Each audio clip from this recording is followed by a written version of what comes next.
Boa noite, pessoal. Que o amigo Jesus, o amigo de todas as horas, de todos os momentos, nos abençoe e nos conforte na sua imensa e inesgotável paz. Que a gente possa ter, sobretudo, uma espécie de lucidez a respeito da nossa própria existência. Talvez a palavra mais adequada neste momento de tanta turbulência, de tantas lutas, de tantas dificuldades, isso no mundo e particularmente no nosso querido Brasil, seja lucidez. A lucidez para enxergarmos nessas lutas, nesses desafios, a oportunidade para o nosso crescimento. Como dizíamos na prece, quando a nossa vida ela tem uma análise pela perspectiva do espírito imortal, nós percebemos que as lutas não são assim tão dolorosas, que aquilo que a gente enxerga como sofrimento, talvez seja apenas uma lição um pouco mais difícil, já que nós menosprezamos tantas e tantas lições que recebemos ao longo desta e de tantas outras existências. Na última terça-feira, quando o Dr. Klaus fazia um atendimento na sala, eu me recordo que antes dele chegar na maca, uma senhora disse para a pessoa que estava na maca, para a pessoa que estava aplicando o passe: olha, eu estou com muita dor de estômago, o meu refluxo está muito atacado. E o Dr. Klaus ouviu, ele tem um ouvido bom, melhor que o meu, ele ouve tudo. Antes de chegar até a maca para atendê-la. E ele foi até a maca, fez alguns procedimentos, não tocou no estômago e continuou o trabalho. A senhora ficou um pouco incomodada. E quando a pessoa da maca disse: a senhora pode se levantar, ela retrucou: sim, mas ele não olhou meu estômago. Ele não fez nada, eu estou com dor de estômago.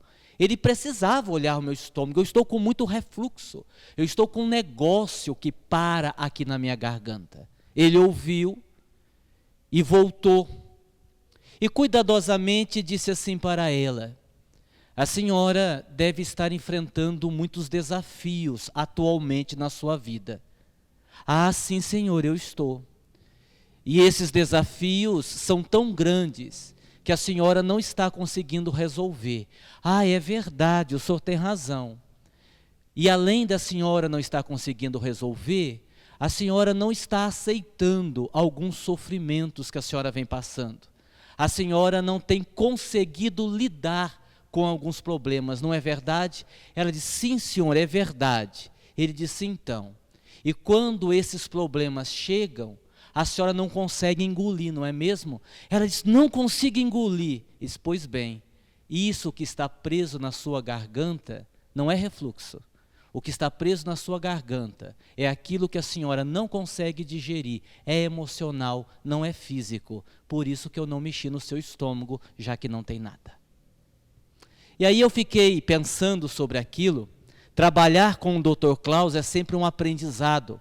As suas palavras objetivas, claras, às vezes um tanto que ríspidas, nos fazem pensar que realmente crescer dói, evoluir dói muito.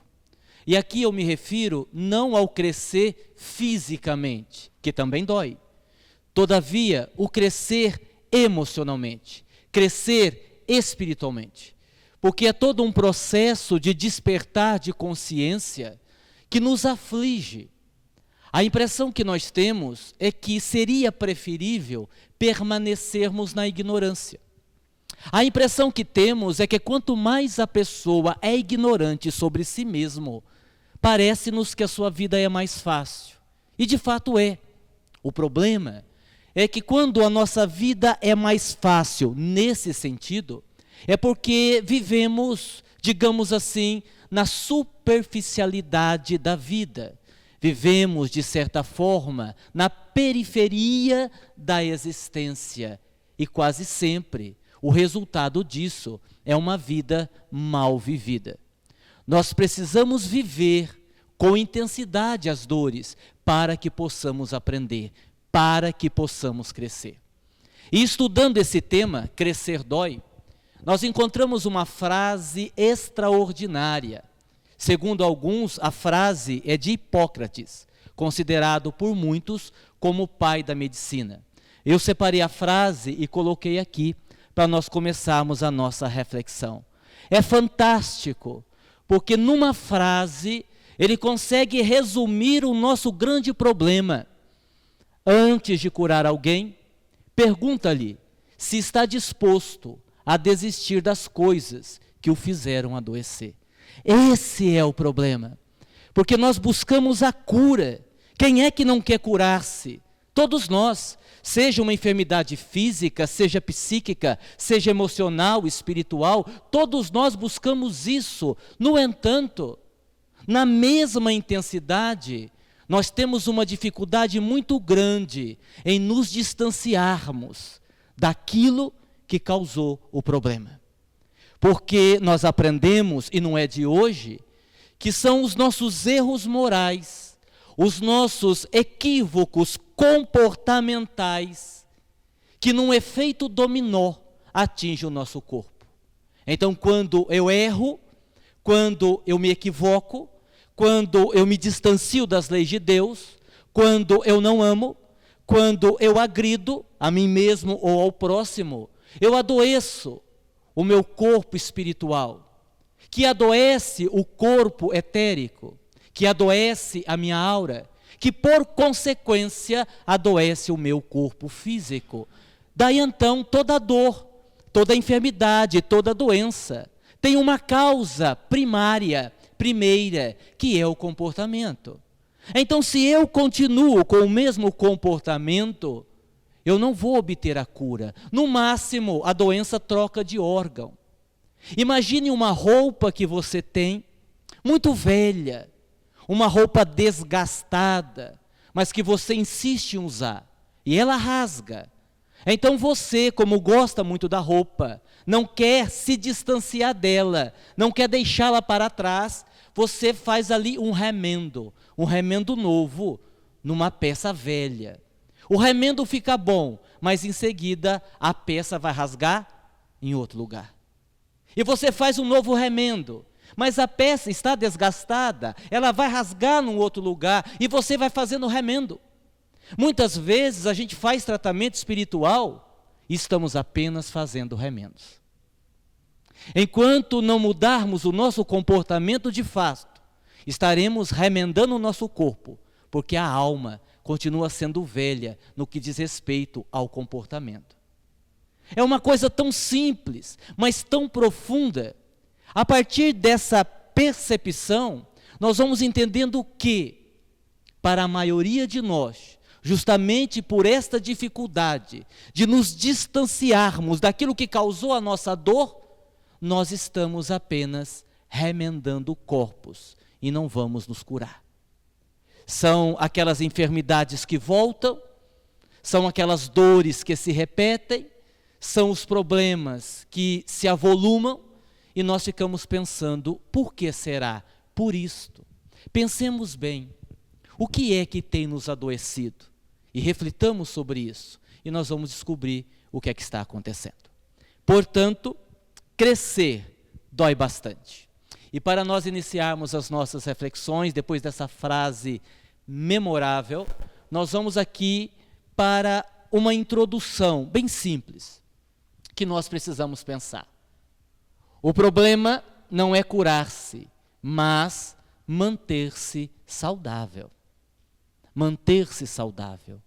Quando nós fazemos um tratamento espiritual, seja ele qual for, quanto tempo nós conseguimos reter em nós aquela energia boa? Quanto tempo demora, depois que você assiste uma boa palestra, depois que você deita na maca e faz um tratamento legal, quanto tempo demora para você ter um pensamento negativo? Quanto tempo demora para você fazer uma fofoca? Quanto tempo demora para você fazer uma maledicência? Calcule aí, é o tempo que vai demorar a energia boa em você. Porque a partir do momento que eu volto ao padrão antigo, pelo hábito da fofoca, da maledicência, de pensar negativamente, de explodir, seja o que for, eu reduzo aquela energia boa que foi colocada e volto ao mesmo padrão. E daí então nós tomamos muito passe, e continuamos tomando passe, mas continuamos adoecidos do mesmo jeito. A segunda observação, também muito simples, não tenha medo de ser quem é. Santo Agostinho dizia assim: se vamos pecar, então pequemos conscientemente. E isto é uma das coisas mais difíceis que nós temos para fazer. Porque Jung já afirmava que as pessoas não querem tomar consciência do que é inconsciente. As pessoas não querem tomar consciência do que é inconsciente. A expressão de Jung é referente à sombra. Porque quanto mais eu estabeleço um contato com esse sombrio, quanto mais eu me aprofundo, mais lutas eu enfrento. Voltemos um pouco. Enquanto nós estamos na superficialidade da vida, enquanto nós estamos na periferia da existência, os nossos problemas estão apenas retidos na alimentação, no ganhar o dinheiro, na sobrevivência.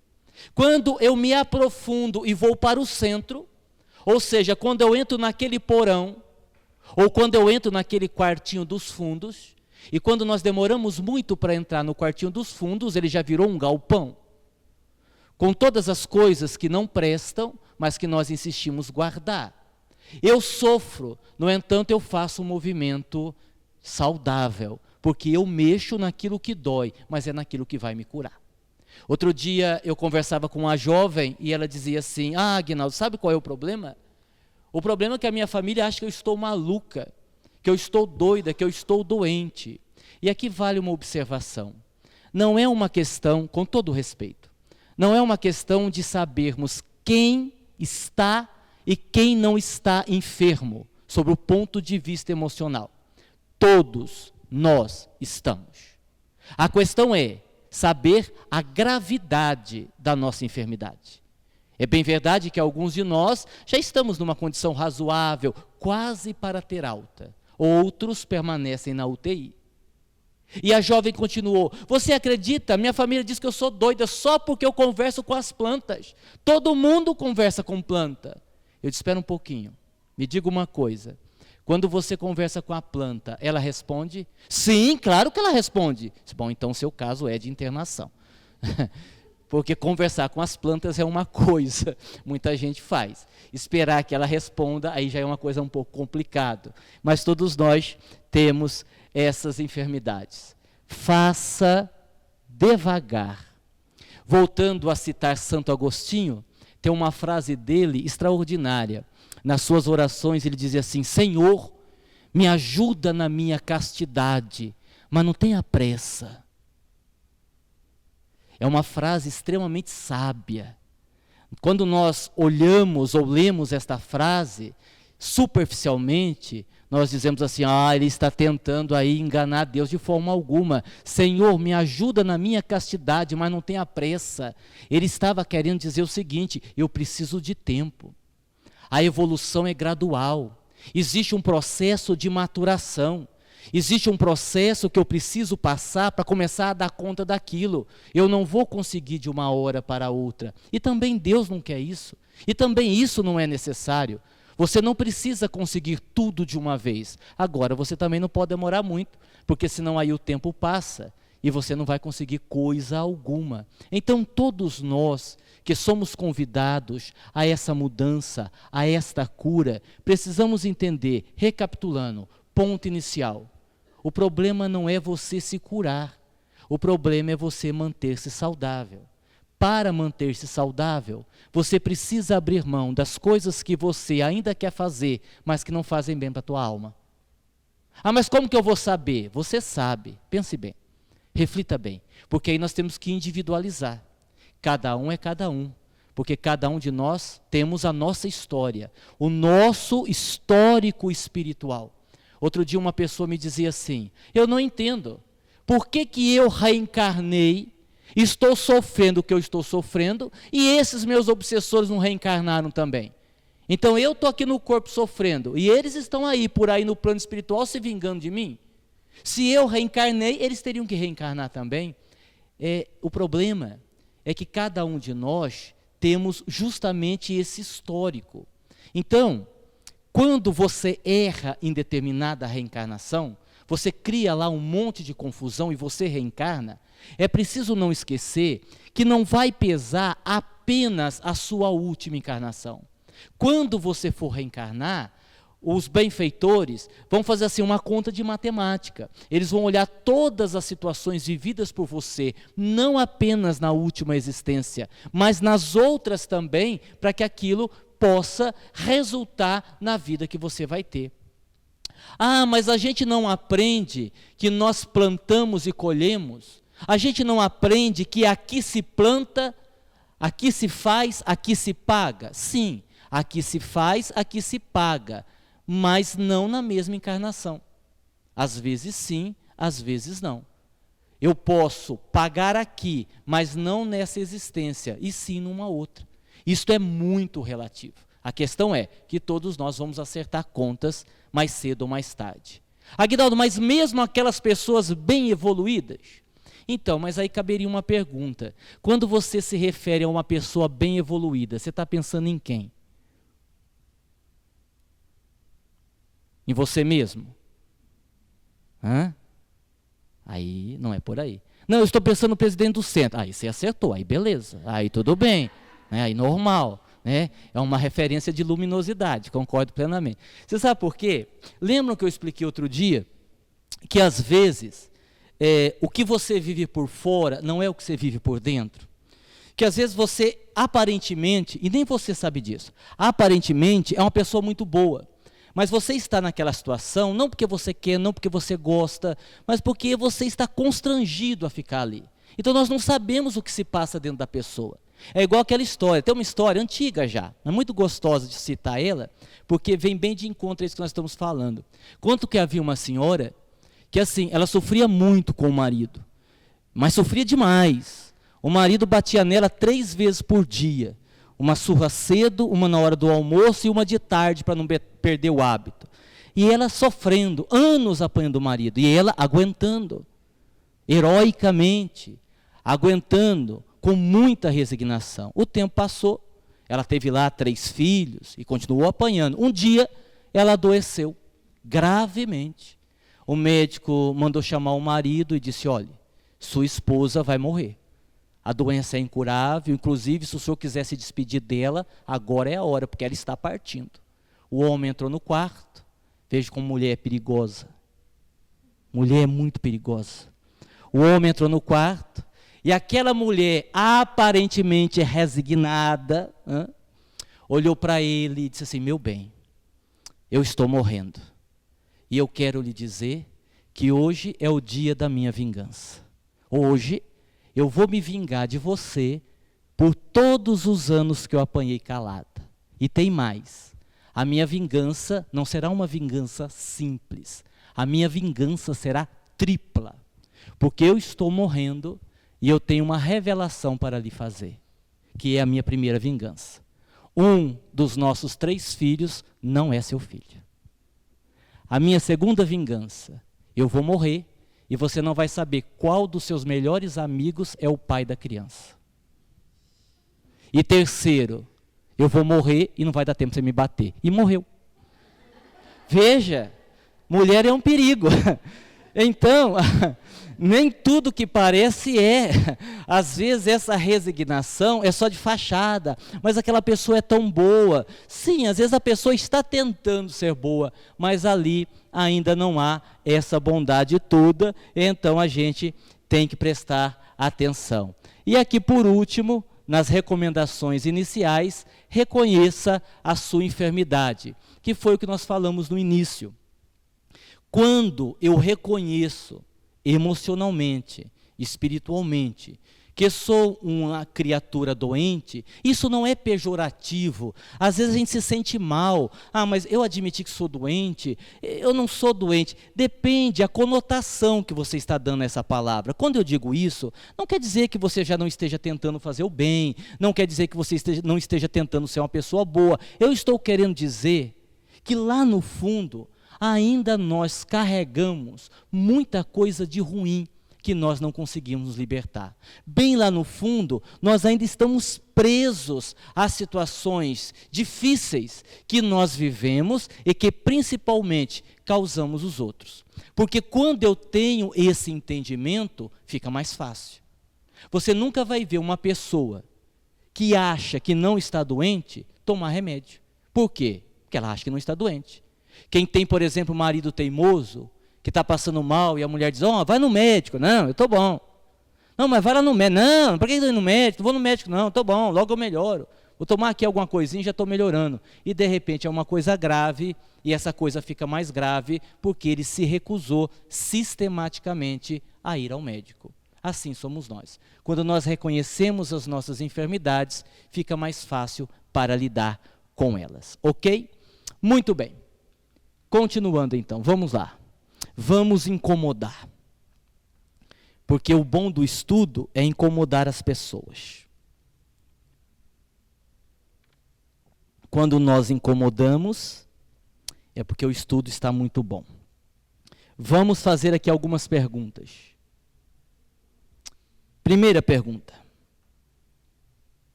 Vocês fazem sexo? Não precisam responder em voz alta. Não precisa. Ninguém está querendo saber da intimidade de ninguém. A pergunta é reflexiva. Aguinaldo, mas isso tem tanta importância assim? Não. Essa primeira pergunta, não. Mas uma segunda pergunta teria uma importância. Você faz sexo? Se você não faz, caberia a segunda pergunta. Por quê? Por que não? Esse é o problema. Agora estou falando de pessoas que estão casadas ou têm um relacionamento, digamos assim, mais duradouro. Eu não faço, a outra pessoa não faz, eu não pergunto por quê, ela também não pergunta por quê. E nós que tínhamos uma frequência de relação sexual 2, 3 vezes por semana, agora temos uma relação sexual uma vez cada 15 dias, cada 20 dias, de quinta-feira, é o dia marcado para isso, E se tiver algum problema na quinta-feira, dançou, porque só na outra, Tudo bem, mas a questão é, por quê? Por que isso está acontecendo? Por que nós estamos nos afastando? Qual é a questão? Eu coloquei o sexo porque o sexo é uma coisa forte, é uma coisa que marca, é uma coisa que nós ainda necessitamos, é uma coisa que nós temos dificuldade. Não precisaria ser o sexo. O que eu estou querendo dizer com essa pergunta? Que nós precisamos dialogar. E um dos grandes problemas nossos é que nós não dialogamos. As coisas vão acontecendo, e às vezes a pessoa diz assim, meu casamento acabou. Acabou por quê? Não sei, foi acabando, e de repente acabou. Sim, mas nesse acabando, às vezes foram anos. Como é que você não conversou antes? Como é que você não tentou dialogar? Como é que você não expôs o problema? Como é que você não falou da sua insatisfação? Como é que você não cobrou? Como é que você não reconheceu? Então, a questão não é fazer, não fazer, fazer pouco, fazer muito. Isso é muito particular e é de cada um. O que eu estou querendo dizer é que eu preciso dialogar. Eu preciso entender por que as coisas acontecem comigo. Se for no caso do casal, por que as coisas acontecem entre o casal? Nós temos medo de conversar. Nós temos medo de dialogar. Nós temos medo de assumir as nossas culpas. Por isso que nós projetamos tanto. Por isso que nós dizemos que é o outro. Então nós temos que fazer o contrário disso. Se não está bom, converse, chame, dialogue. Isso serve para marido e mulher, para filho e pai, para mãe e filho, para todo o tipo de relacionamento. Quantos problemas poderiam ser resolvidos? Vocês já notaram que às vezes, agora falando de grupo de trabalho, quantas vezes uma antipatia começa apenas com um boa noite que não foi dado. Alguém, trabalhador, passou perto de mim, não me cumprimentou. Eu já calculei que ele fez de propósito, mas ele não me viu. Mas na minha cabeça ele fez de propósito. Por quê? Porque ele não deve gostar de mim. E ele não deve gostar de mim porque eu sei mais do que ele. E se eu sei mais do que ele deve ter inveja de mim. E se ele tem inveja de mim, ele deve estar torcendo para eu sair desse centro. Pois agora que eu não saio mesmo, ele vai ver. Ele vai ter em mim um inimigo. O outro não fez nada. O outro só não viu você. E você já criou um inimigo à sua volta e vai enfrentar o inimigo. Que inimigo? Só existe na sua cabeça. Aí então, se você muda o teu padrão, vai até a pessoa e diz, você não me cumprimentou, foi porque você não me viu ou porque você não quis? Não, foi porque eu não quis. Ah, legal, então vamos conversar. Você não quis por quê? O que é que foi que eu lhe fiz? Pronto, o problema está resolvido. Aqui eu coloquei uma brincadeira, né? Que ninguém está querendo saber se o vaso sanitário está entupido ou não. É uma simbologia que nós fazemos justamente para não mexer no nosso sombrio. Você vai no banheiro, dá a descarga. Você percebe que a água demora para descer. Já aconteceu isso no banheiro da casa de vocês? Você diz assim, deve estar entupido esse cano. Vou ter que chamar um encanador. Mas se eu chamar um encanador, vai ter que tirar o vaso. Vai ter que quebrar a cerâmica. Essa cerâmica não tem mais. Sua casa é velha, é antiga, não tem mais daquela cerâmica. Aí eu vou ter que pôr uma cerâmica diferente. Vai ter que tirar o cano. O encanador vai cobrar muito caro. Quer saber? Vou jogar uma solda aqui. Não é o que nós fazemos? É o que nós fazemos na nossa vida cotidiana. A gente precisa entrar no quartinho dos fundos e fazer aquela arrumação. A gente diz assim, não, eu vou só limpar ali na entrada, só vou tirar os móveis que estão na frente da porta para poder entrar. Outra hora eu arrumo isto. Aí você joga a solda e dá descarga. Aí, além da água não ir, ela volta. E quando ela volta, ela inunda o seu banheiro. E aí vai ficar muito pior. Essa é a questão. Quando eu não mexo nos meus problemas, eles continuam a me dominar muito mais do que se eu tocasse neles. Esse é um ponto muito importante. Vejam, eu vou repetir. Tudo aquilo que você não lembra, tudo aquilo que você reprimiu, ou tudo aquilo que você não quer mexer, comanda a tua vida do mesmo jeito. Tudo aquilo que está lá no seu sombrio, ou que está lá no seu inconsciente, comanda a sua vida. Então, por mais que doa, por mais que seja difícil, por mais que seja complicado, sempre vale a pena mexer. Sempre vale a pena mexer. Por quê? Porque se eu não mexo, eu vou atuando na vida dentro de um automatismo. Vocês não fazem ideia de quantas atitudes que nós temos que ainda é um reflexo de situações que vivemos na infância. Quantas projeções, quantas mulheres procuram no namorado o pai que nunca tiveram. Quantos homens procuram às vezes numa mulher a substituta da mãe que não deu o amor que eles mereciam. Automatismo. E nós não vamos percebendo isto, porque às vezes não conseguimos, às vezes não queremos, às vezes não sabemos, mas está lá e nós temos que investigar o que está lá. Mas eu não quero investigar, não tem problema, você faz da sua vida o que você quiser. Agora tenha certeza de uma coisa, é pior para você. É pior para você. Eu me lembro que uma vez nós atendemos uma jovem aqui na casa e ela nos procurou porque ela disse que estava com um problema espiritual. Ela chegou a essa conclusão, por isso veio nos procurar para receber um tratamento na maca.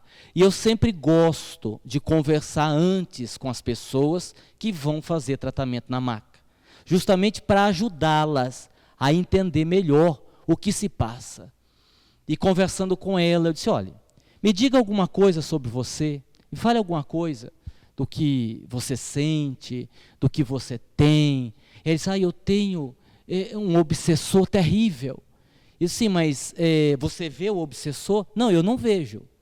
Mas disseram para você que você tem? Não, ninguém me disse nada. Eu mesmo cheguei a essa conclusão. Sim, e o que é que fez você chegar a essa conclusão? Ela disse simples, muito simples. Toda vez que eu vou dormir, eu choro muito. Como se eu estivesse sozinha, abandonada, largada. Deve ser um espírito que desencarnou e não sabe que morreu. Então ele deve estar chorando. Ele se aproxima de mim e eu choro. O raciocínio dela tem lógica, poderia ser. Eu disse, pode ser, mas vamos conversar um pouco. Me fale do seu pai, não conheci. Me fale da sua mãe, me abandonou. Me fale de alguém da sua família, nunca tive ninguém. Mas como você cresceu? Na mão dos outros, dos vizinhos, dos parentes distantes, aqui, acolá. Sim, então foi uma infância muito difícil? Muito. Eu sempre me senti uma criança muito sozinha. E todos os dias eu subia numa árvore para chorar. Pronto. Não tem obsessor.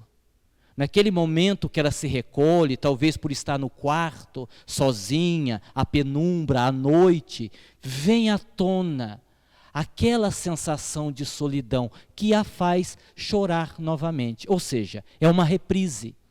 Tem um monte de coisa na nossa vida que é reprise.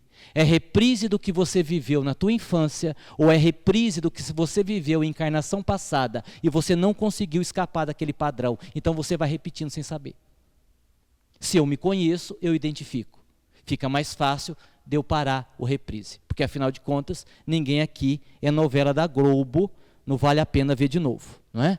Somos pessoas que queremos evoluir. Então o vaso entupido é o que você tem aqui, no inconsciente, Sou consciente daquilo que me é inconsciente? Mas o que é que me é inconsciente? O que você não tem consciência. Mas o que é que eu não tenho consciência? Então é isso que eu estou perguntando. É isso que você tem que responder. É isso que você tem que procurar saber. Porque isso não é resposta que tem em livros. Isso você não vai encontrar em livro algum. Você não vai assistir nenhuma palestra que vá te dar essa informação aqui. O que as pessoas conseguem fazer, um psicólogo, um terapeuta, ou mesmo numa palestra, num estudo como este, é dar pistas para você. Apenas pistas.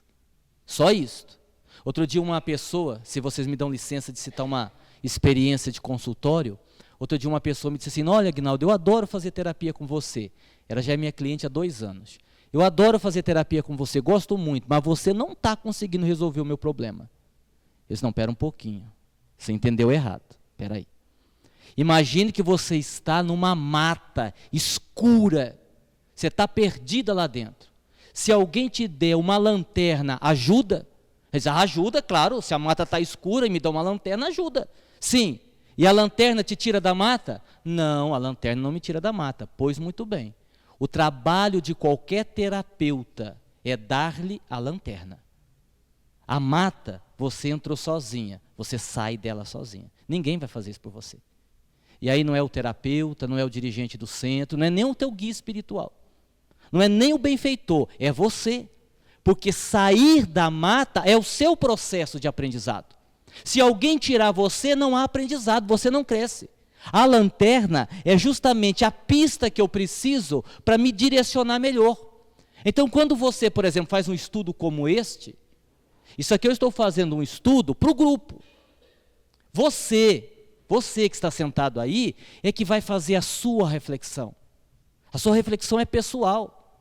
Ninguém aqui vai falar do seu problema. Ninguém aqui vai ajudar você naquilo que você precisa, porque é seu. Um estudo como este é a tua lanterna para iluminar o teu caminho, a tua mata, para você tentar sair lá de dentro. Mas não espere que as coisas caiam do céu, porque elas não vão cair. Não é esse o mecanismo da vida. Ah, Aguinaldo, mas isso é muito difícil. Pois é, então vou te dizer uma coisa que eu disse outro dia. Nós temos que jogar o jogo da vida, mas não fomos nós que criamos as regras desse jogo.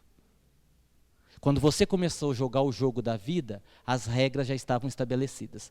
Não fomos nós que criamos, então não tem jeito. Ou eu jogo, ou eu não jogo. E se eu não jogo, eu perco. Bem assim. Mais algumas perguntas para a gente pensar. Espero que eu consiga terminar a primeira parte do estudo hoje. Essas questões sempre reflexivas, não para responder. Eu já entendi que em muitas situações não adianta orar.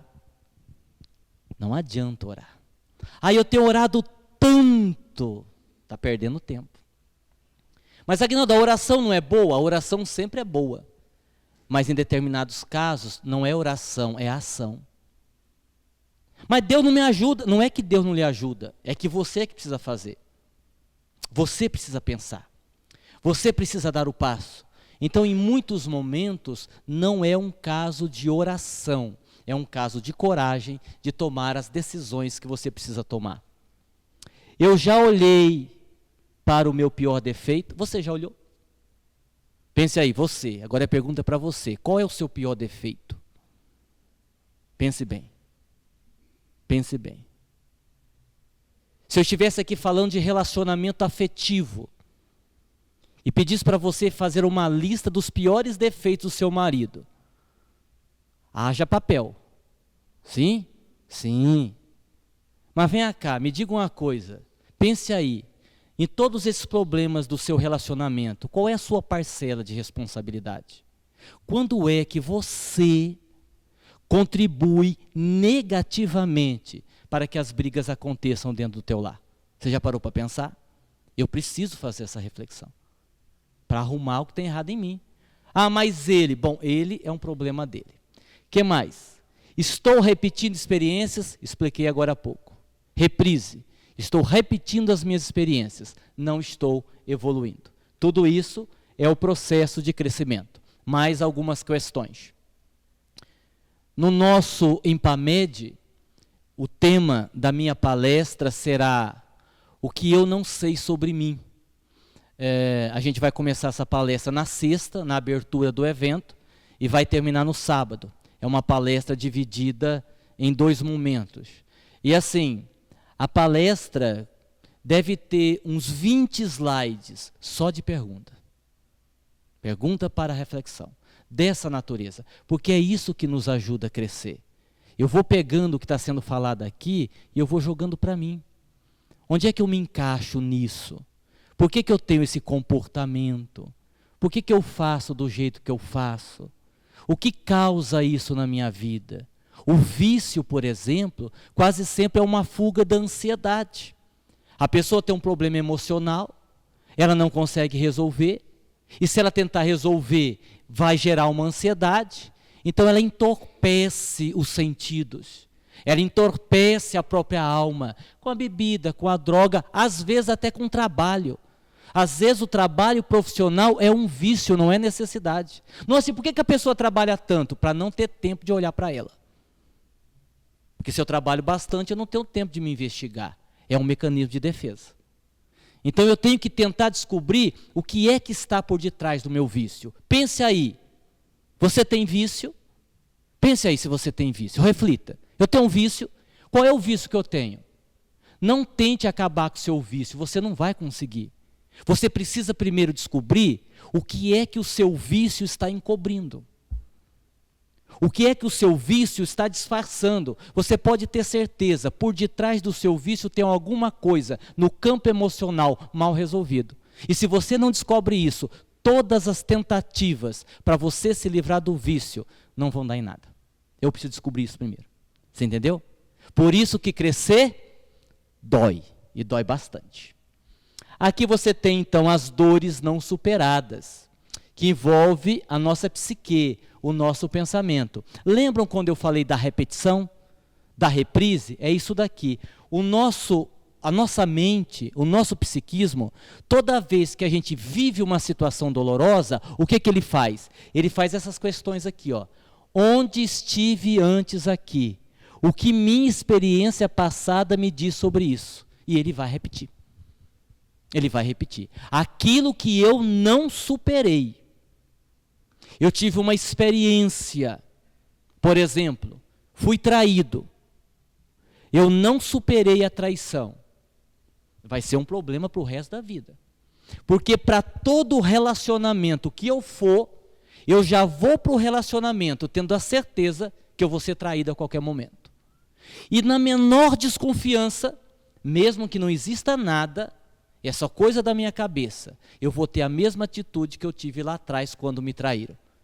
E eu vou complicar, eu vou dificultar todos os outros meus relacionamentos, porque eu não superei. Eu preciso entender, isso é uma coisa difícil, que eu não sou o que aconteceu comigo. Aí eu tive um fracasso. Legal, você teve um fracasso, bacana. Olha, na minha vida houve um momento que eu fracassei. Legal, isso você deve dizer. Você teve uma experiência ruim, que você teve um aprendizado, numa situação que você fracassou. Isso é um exemplo de uma pessoa que superou o trauma do fracasso. Quando a pessoa não superou, ela diz assim, eu sou um fracassado. Ela confunde o que aconteceu com ela mesma. Então, você não é um fracassado, você é uma pessoa que teve uma experiência onde você fracassou. Quando eu digo que eu sou um fracassado, é uma experiência não superada. Ou seja, não aprendi nada com ela. Vou viver de novo, vou reprisar e vou sofrer outra vez, do mesmo jeito. Porque não houve mudança. Vocês entenderam? Sim? Ok, vamos em frente. E aí uma frase do poeta latino Terêncio. Nada humano é estranho para mim. Nada do que é humano é estranho para mim, né? Às vezes a gente fica assustado, mas assim, tudo que pode ser concebido pela mente é porque o ser humano é capaz de fazer. A depender do ser humano, tanto para o mal como para o bem. Tanto para um lado como para o outro lado. Você não tem ideia, se você for pressionado, quanta coisa você pode fazer. Às vezes, aquilo que você mais condena no outro, na situação dele, é provável que você fizesse pior. Mas eu jamais faria isso. Sim, dentro da circunstância que você vive, não. Mas se você vive a experiência que o outro está vivendo, muito provavelmente sim. Daí a assertiva do Cristo. Não julgueis para não ser desjulgado. O Cristo, quando nos convida ao não julgamento, ele está querendo dizer exatamente isto. Todos somos humanos, passíveis de erro. Por que uma pessoa perfeccionista sofre muito? Eu tenho uma dó de pessoa perfeccionista, coitada. Ela come o pão que o diabo amassou, ela vive um inferno na terra. Porque a pessoa perfeccionista, naturalmente, o nível de autocobrança é muito alto. É aquela pessoa assim, que tem que acertar. É aquela pessoa que tem que dar certo. É aquela pessoa que não pode ter erro. Sim, só que aí você esbarra num problema. O fato de sermos seres humanos indica que a nossa principal característica é a imperfeição. E eu não posso tirar uma coisa perfeita de uma coisa imperfeita. Para que tudo que você fizesse fosse perfeito, antes você teria que ser uma pessoa perfeita. Como nós não o somos, é natural que, por melhor que a gente faça, vai ter ali uma imperfeição. E então esta pessoa perfeccionista, que se cobra ao extremo, vai acontecer o quê? Vai entrar em depressão. Por quê? Porque ela vai se frustrar. Com quem? Com ela mesma. Ela vai gastar uma energia que ela não tem, tentando fazer uma coisa perfeita que ela não vai conseguir, e aí ela vai se decepcionar. E aí então a pessoa acaba desistindo de viver. Vocês entenderam? Cuidado com o perfeccionismo. Vamos lá. Você tem um mar e você tem uma ilha. Bonita essa imagem, né? Para explicar isso aqui, ó. A ilha é o consciente, o mar é o inconsciente. O pedaço de terra pode sofrer constantemente a ação do mar, chuvas, ventos, trovoadas. Ou seja, a parte consciente da mente está sob a influência da ação do inconsciente. E essa ação pode acontecer quanto menos se espera. Em outras palavras, isso daqui é o que sabemos sobre nós. Isso daqui é o que você não sabe sobre você. Bastante coisa, não? Bastante coisa. Continuando, estou acabando. Aí uma frase de Dante, muito interessante também. Na metade do caminho da vida, pela qual caminhamos, acordei e me vi no meio de uma floresta escura, onde a entrada certa havia desaparecido completamente. Essa frase retrata a situação de muitos de nós. parem para refletir na idade que vocês estão agora. Quantas vezes nós paramos e nos encontramos perdidos? Parece que a nossa vida é um túnel ou uma floresta, como diz Dante, que eu não tenho a menor noção onde que é a saída. Eu olho para trás, parece que eu não vivi a vida que eu queria viver. Eu olho para o presente, eu não sei o que eu tenho que fazer para viver. E eu olho para o futuro e não vejo perspectiva. Vocês já sentiram isso? Já, né? Quantas vezes nós sentimos isso? E aí então a coisa fica séria, porque ou você dá conta disso, ou a coisa piora de vez. Passar por isso é necessário. Porque se você está passando por isso, é porque você está fazendo uma reflexão mais profunda da tua vida. Mas passar por isso e não dar conta de resolver isso, aí é um problema. Por que que você não fala sobre as suas questões íntimas? Pense aí, para vocês pensarem. Você tem problemas guardados, escondidos? Situações que você não consegue lidar?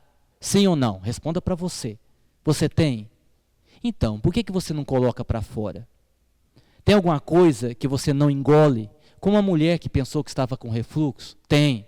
Então, se você não engole, o que que você está fazendo a esse respeito? Você está vomitando?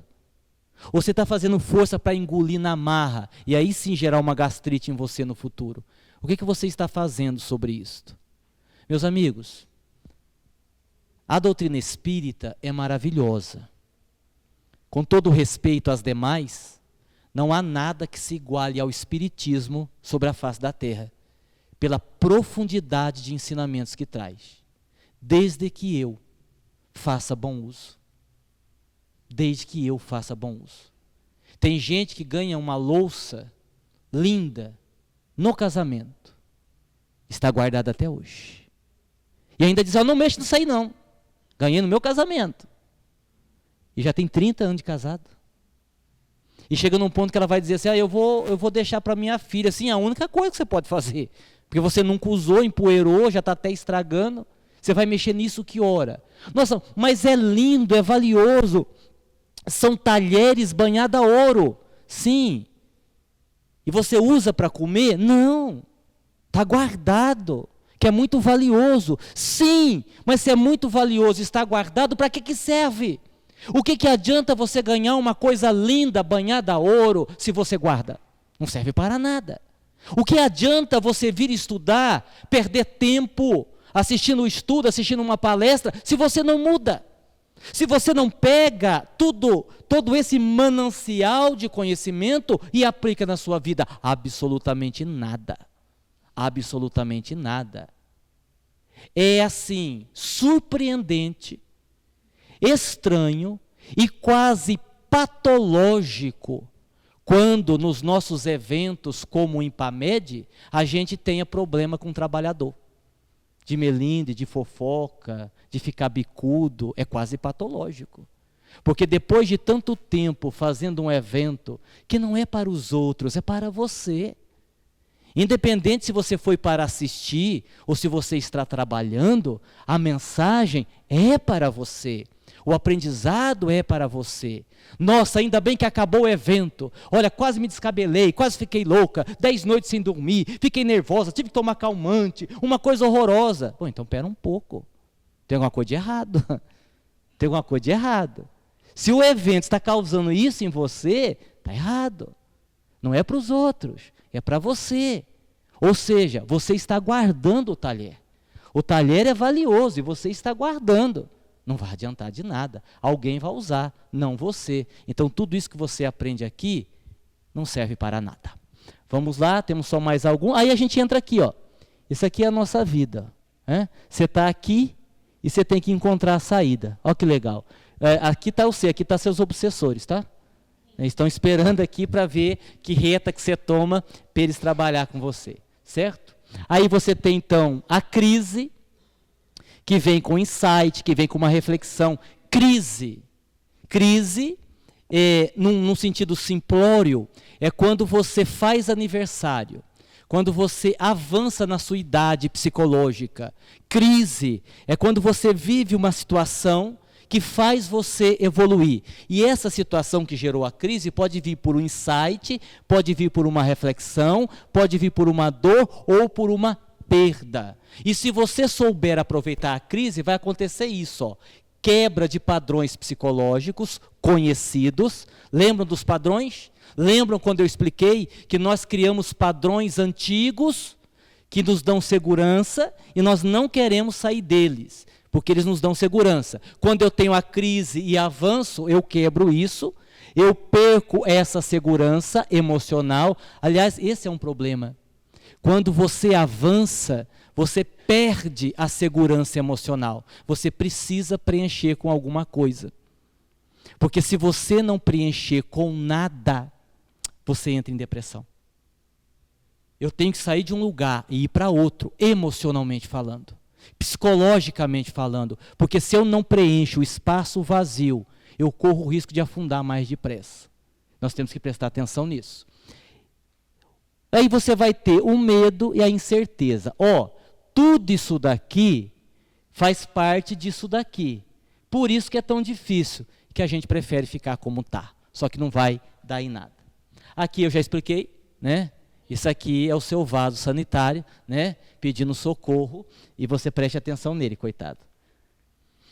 Penúltimo slide. Surge então uma nova percepção de si.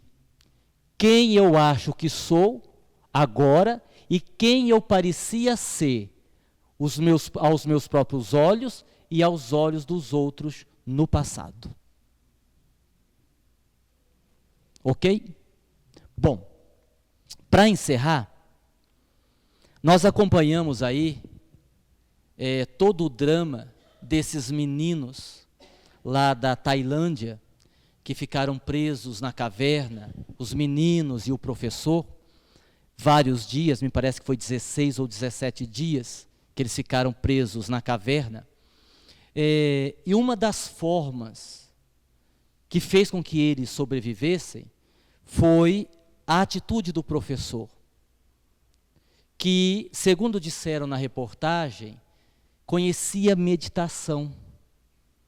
E por vários momentos onde a aflição batia, onde os meninos se desesperavam, ele fazia todo mundo sentar e fazer meditação.